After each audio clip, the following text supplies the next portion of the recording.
नमस्कार, मी doctor Vijaya Thackeray Nandurkar from Nandurkar hospital Pawani, district Bhandara. आज आपण परत एका आजाराबद्दल चर्चा करणार आहोत आणि तो म्हणजे ओरल सबम्युकोजल फायब्रोसिस, OSMF असं आपण त्याला म्हणू शकतो।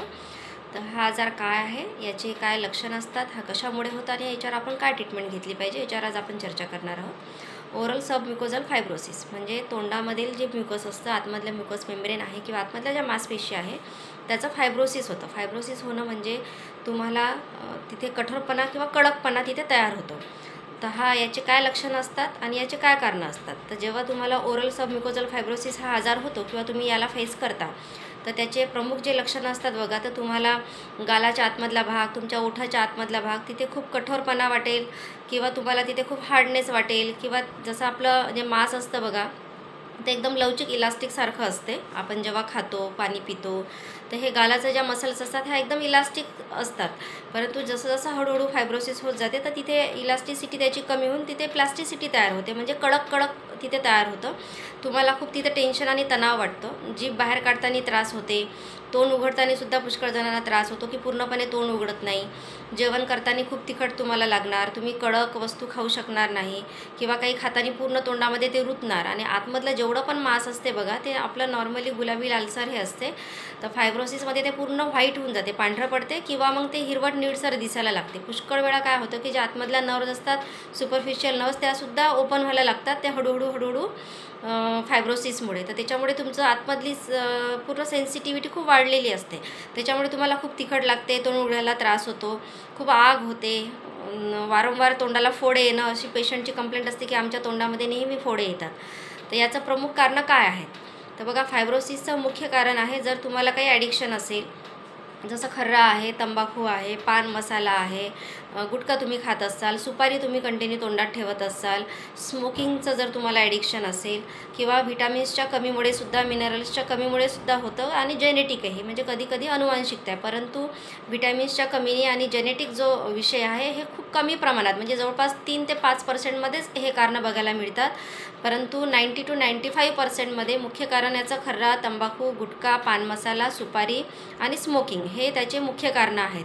तर आमच्याकडे अनेक पेशंट येतात बघा, जेव्हा तुम्हाला हा सिम्पटम दिसायला लागतात की तुमच्या तोंडामध्ये नेहमी फोडे येतात, तुम्हाला तिखट लागायला लागतं, तोंड पूर्ण तुम्हाला उघडायला त्रास होते, पुष्कळ जणांना इथून पेन होतो, हे दुखणं कानाकडे दुखते, इकडे मानेच्या नसा आणि मागच्या साईडला खूप दुखणं असते किंवा चावताना खूप अकडण तिथे वाटते, तर हे तुम्हाला तुमच्या शरीराने दिलेली वॉर्निंग असते, म्हणजे सिग्नल की आता बस झालं बाबा, स्टॉप, म्हणजे आता या स्टेजनंतरही खर्रा तंबाखू तुम्ही आता खाऊ नका। पण आम्ही पुष्कळ जणांना जीव तोडून सांगतो की आता तुम्ही खर्रा तंबाखू बंद करा, पण पेशंट लोक ऐकत नाहीत। अनेक असे पेशंट आमच्या डोळ्यासमोर असे झाले आहे की ज्यांना त्रास होता फायब्रोसिसचा, आम्ही त्यांना सांगितलं पण त्यांनी नाही ऐकलं आणि मग त्यांना कॅन्सरसारख्या आजाराला फेस करावं लागलं। तर ओरल सबम्युकोजल फायब्रोसिस म्हणजे काय, तर हे ओरल सबम्युकोजल फायब्रोसिस ही प्री कॅन्सरस स्टेज असते, म्हणजे याचं रूपांतर हळूहळू कॅन्सरसारख्या भयानक आजारामध्ये हे होऊ शकते, याचं प्रमाण खूप जास्त प्रमाणात राहते। जर सुरुवात अशी असली, तुम्ही जर त्याच्यावर कंट्रोल तुमच्या व्यसनांवर केलं नाही, तर हा आजार हळूहळू वाढत कॅन्सरसारख्या भयानक आजाराचं रूप हे घेऊ शकते आणि याच्यावर मग काही ट्रीटमेंट नाही। तुम्हाला माहिती आहे की अनेक कॅन्सरसारखा जर आजार झाला तर त्याच्यावर ट्रीटमेंट नाही आहे, तुम्हाला किती शारीरिक, मानसिक, आर्थिक खूप जास्त त्रास होतो। त्याच्यामुळे जर तुम्हाला फायब्रोसिससारखा आजाराची सुरुवात जर झाली आहे तर तिथेच तुम्ही ते स्टॉप करायला पाहिजे। आणि फायब्रोसिसचे पण बघा स्टेजेस असतात, 5 स्टेज असतात त्याच्यामध्ये, की त्या स्टेजेसनुसार डॉक्टरांना ट्रीटमेंटही द्यावं लागतं की कोणत्या स्टेजमध्ये कोणतं ट्रीटमेंट घ्यायला पाहिजे। तर जसं जी 5th स्टेज असते या आजारामध्ये, त्याच्यामध्ये तुमचं जे तोंड आहे बघा, हे 35 mm पर्यंत हे उघडते, ओपन होते आणि 4th स्टेजमध्ये तुमचं तोंड 25 to 35 mm पर्यंत उघडते, 3rd स्टेजमध्ये 15 to 25 mm, 2nd स्टेजमध्ये 5 to 15 mm पर्यंत तोंड उघडते आणि जी 1st स्टेज आहे त्याच्यामध्ये तुमचं तोंड फक्त 5 mm पर्यंत, म्हणजे तुमचं साधं एक बोटसुद्धा तोंडात जाऊ शकत नाही। मागे पण मी 1-2 व्हिडिओ टाकले तुम्हाला पेशंटचे, एक मुलगा होता त्याचं बोटसुद्धा जात नव्हतं इतकं, म्हणजे जेव्हा 5 mm पर्यंतच तोंड जर तुमचं उघडते, तुम्ही 1st स्टेजला आहात त्याच्या ग्रेडच्या, तर अशा वेळेस ऑपरेशन हा एकच पर्याय असतो। मग तुम्ही औषधी किती घेऊन काही पर्याय नाही, पण त्याच्यानंतरही परत तुम्हाला ते होऊ शकते। आणि काही पेशंट असे आहे बघा की ज्यांना आम्ही सांगितलं, आणि आता एक कोदुर्लीचा पेशंट होता, मग त्यांना एकच मुलगा होता 19 वर्षाचा, त्याला सिव्हिअर फायब्रोसिस, त्याच्यामुळे त्याला पूर्ण गाठी आल्या होत्या, त्याला सांगितलं होतं तेव्हाच की तू बंद कर, ऐकलं नाही आणि काही दिवसानंतर डायग्नोज झालं की याला कॅन्सर झालेला आहे आणि आता तो मुलगा आहे पण नाही।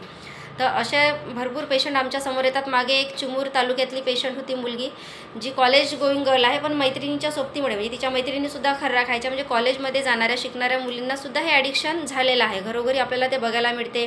महिलासुद्धा ज्या शेतावर जातात, शेतमजूर आहेत, त्यांनासुद्धा खूप सवयी लागलेल्या आहेत. तर महिलांमध्ये सुद्धा याचं प्रमाण वाढलेलं आहे.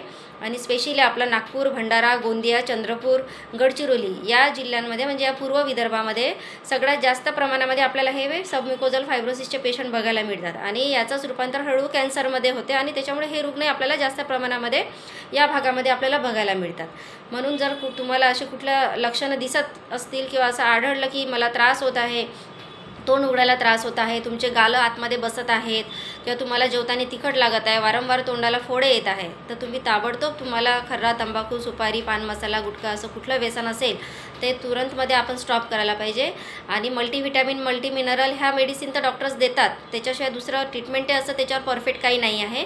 तर सोबत जर तुम्ही होमिओपॅथिक मेडिसिन जर घेतलं तर तुमचा हा आजार पूर्णपणे जाऊ शकतो. अनेक पेशंट आहे ज्यांचं तोंड नव्हतं उघडत, आता पूर्णपणे तोंड उघडते, नॉर्मल झालेले आहेत होमिओपॅथिक मेडिसिननी. पण तुम्हाला ते कंटिन्यू औषध सोबत मल्टीव्हिटॅमिन, मल्टीमिनरल, अँटीऑक्सिडंट हे घ्यावं लागतात. तुमच्या जेवणामध्ये पण बदल करावं लागतात. तुम्हाला फ्रेश व्हेजिटेबल्स, भाजीपाला चांगला ताजा ताजा आणि फळं वगैरे हे आपल्या रोजच्या डाएटमध्ये हे ठेवावं लागतं. थँक्यू.